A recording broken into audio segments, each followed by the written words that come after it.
तो dear friends, आज का जो लेसन है ये है अपना द बनियन ट्री। बनियन जो होता है ये होता है बरगद, जिसको पंजाबी में बोड़ कहते हैं। बरगद को बोड़।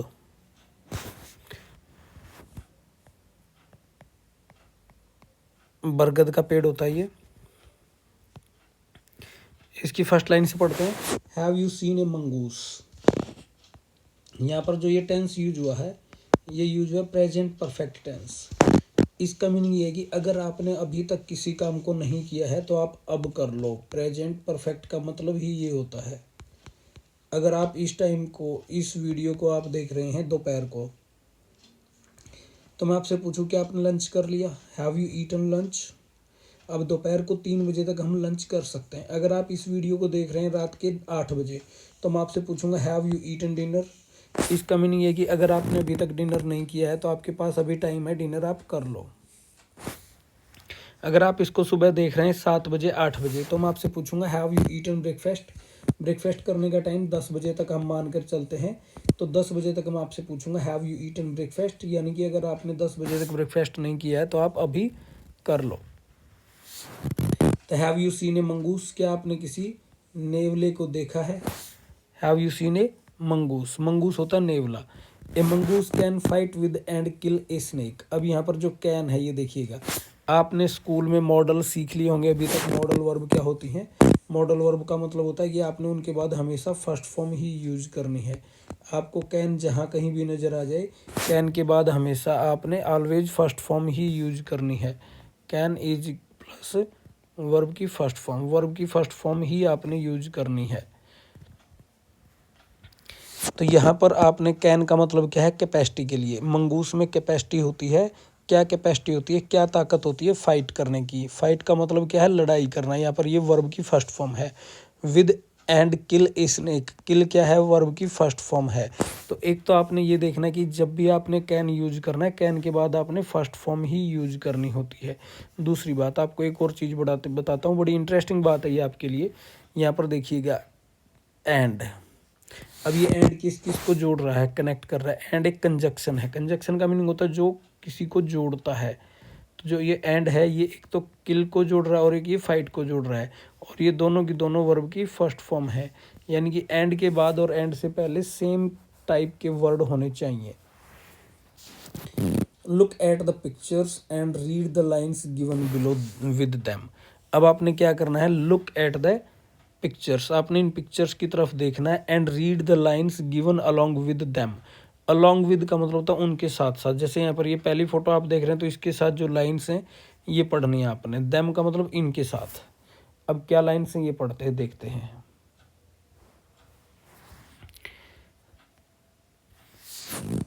The fight of the cobra and the mongoose is a classic drama.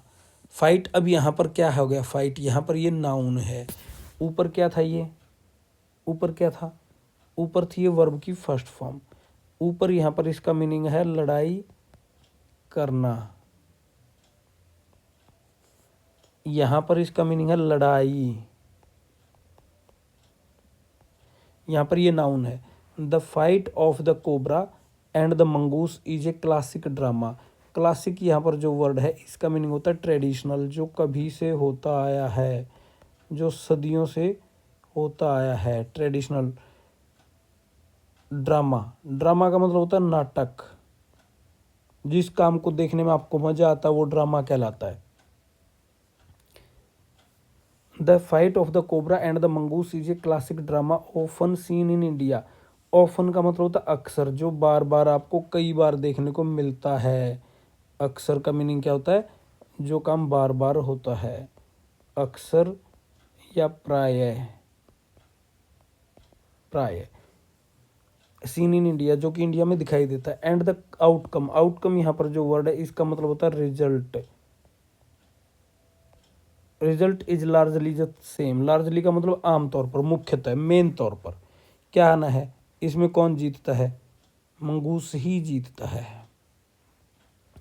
The mongoose is not immune to the venomous bite. Immune to का मीनिंग होता है जिसके ऊपर किसी चीज़ का असर ना हो। अब जैसे मैंने पोलियो की 2 बूंद पी रखी हैं, पोलियो की 2 बूंद पी ली तो मैं क्या हो गया, I am immune to polio. इसका मतलब हो गया कि मेरे ऊपर पोलियो का असर नहीं होता। अगर मैंने वो 2 बूंद नहीं पी होती तब मैं क्या हो जाता, I am not immune to polio, मतलब कि मेरे ऊपर फिर पोलियो ने असर कर देना था। अब मैं इम्यून टू नहीं हूँ तो मेरे ऊपर वो चीज़ असर करेगी ही करेगी। अब मैंने पोलियो की बूंद पी ली तो मैं उस चीज़ का इम्यून टू हो गया।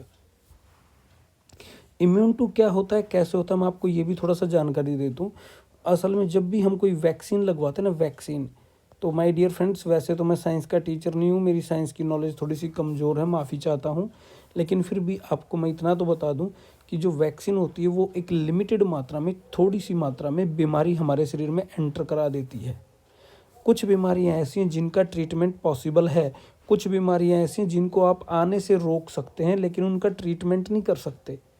तो जिस बीमारी का आप ट्रीटमेंट कर नहीं सकते उसके लिए फिर हमें क्या करना पड़ता है, उसके लिए हमारे शरीर में ऐसा एक सिस्टम डेवलप करवाना पड़ता है कि वो बीमारी हमारे ऊपर असर ही ना करे। हमारे अंदर कुछ बैक्टीरियाज ऐसे होते हैं जो हमारे शरीर को हेल्दी बनाए रखते हैं। जब हमारे शरीर के ऊपर बाहर से किसी बैक्टीरिया का, वायरस का अटैक होता है तो वो जो हमारे शरीर के अंदर बैक्टीरिया हैं वो बाहर के वायरस को अटैक करते हैं, फाइट करते हैं, और उस फाइट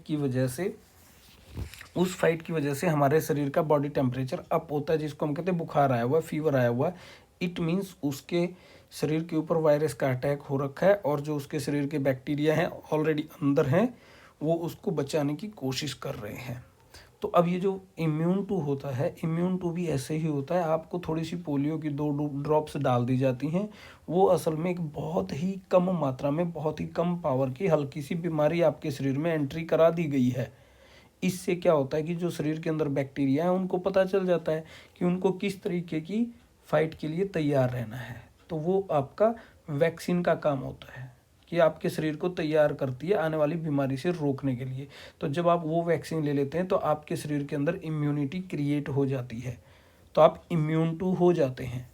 अब मैंने पोलियो की ड्रॉप्स पी रखी हैं तो मैं क्या हो रखा हूँ, I am immune to polio. तो अब यहाँ पर देखिएगा, जो मंगूस का जो शरीर है is not immune to the venomous bite. Venomous होती है पॉइजनस, जहरीली, जहरीली बाइट। बाइट का मतलब क्या है, दांत से काटना। अब सांप क्या करेगा, दांत से काटेगा, किसको काटेगा, जो भी इसके ऊपर अटैक करने आएगा। But is faster and quicker in motion. अब ये इसके ऊपर जहर का तो असर होता है क्योंकि नॉट इम्यून टू है, लेकिन ये क्या करता है, फास्टर है और क्विकर है, तेज है और उससे फुर्तीला है। इन मोशन, मोशन का मतलब होता है गति, चलने फिरने में गति। इसकी जो स्पीड है वो कोबरा से तेज है। Then the snake, the cobra assumes a posture of defence. जो कोबरा है वो एक पोस्चर, एज्यूम्स का मतलब बना लेता है, पोस्चर माने उसका एक पोज बना लेता है, ऑफ डिफेंस, बचाने का, अपने आप को बचाव करने का। And attempt to reach the animal by a sweeping strike. Sweeping strike का मतलब होता है एक तरह से, पूरी तरह से सफाया करने वाली, उसको दूर से मारने की, कि स्वीपिंग स्ट्राइक, इसको स्ट्राइक करे, जोरों से स्ट्राइक करे। But the quick moving mongoose jumps out of reach. लेकिन जो जल्दी से, स्ट्राइक का मतलब यहाँ पर हमला करना, लेकिन जो क्विक मूविंग मंगूस है वो क्या करता है, एकदम से इसकी रेंज से दूर हो जाता है। And comes out at the snake from another direction, और वो दूसरी डायरेक्शन से सांप के ऊपर आता है। Before the snake can get into striking position again. अब दूसरी डायरेक्शन से इसके ऊपर आता है और फिर ये क्या करता है, इससे पहले कि सांप दोबारा से पोजीशन, हमला करने वाली पोजीशन में आए। यहाँ पर जो स्ट्राइकिंग पोजीशन है ये क्या है, ये कंटिन्यू नहीं है। पहले तो ये देखिएगा कि यहाँ पर ये इनटू एक प्रेपोजिशन है, काफ़ी सारे रूल यहाँ पर लागू हो रहे हैं। स्ट्राइकिंग का मतलब ये एडजेक्टिव है, हमला कर देने वाली, हमला कर देने वाली पोजीशन में आए। दिस कांस्टेंट मूवमेंट, कांस्टेंट का मतलब होता है लगातार, जो काम लगातार होता है वो कांस्टेंट कहलाता है। लगातार फाइट होती है। Movement tyres and discourages the snake. Tyres का मीनिंग है थका देना, यहाँ पर जो टायर्स है ये वर्ब है, इसका मीनिंग होता है थका देना। एंड डिस्करेजेस द स्नेक, और सांप की हिम्मत खत्म कर देती है, उसका हौसला पस्त कर देती है। And the mongoose is finally able to leap in close, और मंगूस आखिर में कहाँ तक, एबल टू का मतलब होता है कामयाब हो जाता है, समर्थ हो जाता है, इसके अंदर एबिलिटी आ जाती है। लीप इन, लीप का मीनिंग होता है जंप करना। इनक्लोज एंड बरी इट्स टीथ, बरी का मतलब होता है गाड़ देना, इसके दांत गाड़ देता है, ये गड़ा देता है। यूजुअली सीवरिंग, सीवरिंग का मतलब होता है ब्रेक कर देना, तोड़ देना किसी चीज को। The joints of its vertebra, vertebra का मतलब होता है सिर से लेकर जो पैरों तक की अपनी हड्डी होती है उसको वर्टिब्रा बोलते हैं। जो अपनी सिर से लेकर कमर के नीचे तक का जो पार्ट है अपना, वो वर्टिब्रा, रीढ़ की हड्डी जो होती है उसको वर्टिब्रा कहते हैं, और उसके ये तोड़ देता है। अब उसको टूटने के बाद सांप मूवमेंट नहीं कर पाता। तो डियर फ्रेंड्स, इसके बाद हम अपना नेक्स्ट उस पे पेज पे पढ़ेंगे इस लेसन से जुड़ी हुई सारी कहानी, यू मस्ट हैव सीन। तो ये इसका एक इंट्रोडक्शन पार्ट था। इसके बाद हम इसके नेक्स्ट पार्ट पर चलेंगे, वो चलेंगे हम नेक्स्ट पार्ट, हमारे वीडियो के नेक्स्ट पार्ट में। So thank you for watching me, keep it up.